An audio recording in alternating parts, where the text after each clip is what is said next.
Local, trusted. This is News 3 at 10 on KBTX.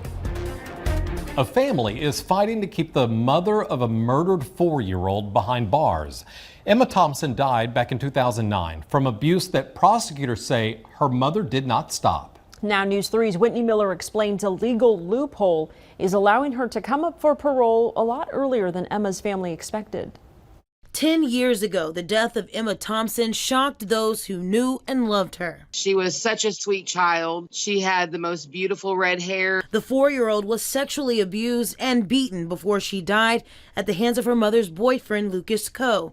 Emma's mother, Abigail Young, was sentenced to 20 years for not protecting her. Abigail Young belongs in prison. Abigail's sister, Amanda Matthews, believes that could soon change, all because of a loophole in Emma's law. Legislation passed in her name in 2013.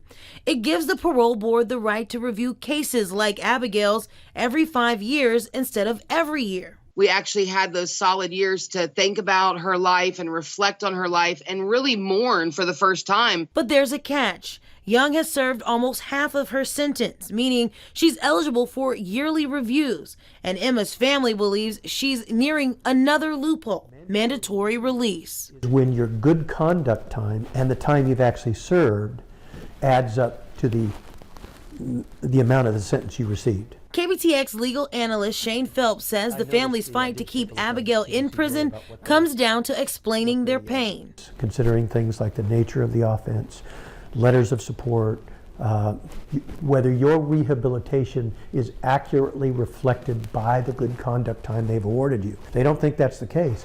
They can deny you mandatory release. Honestly, I feel that she should serve all 20 years. Emma doesn't get 20 years. Whitney Miller, News 3. Next week, Amanda is going to Austin to testify before the parole board. They are also working with Crime Stoppers to get another law passed to make sure more cases don't fall into the same loophole.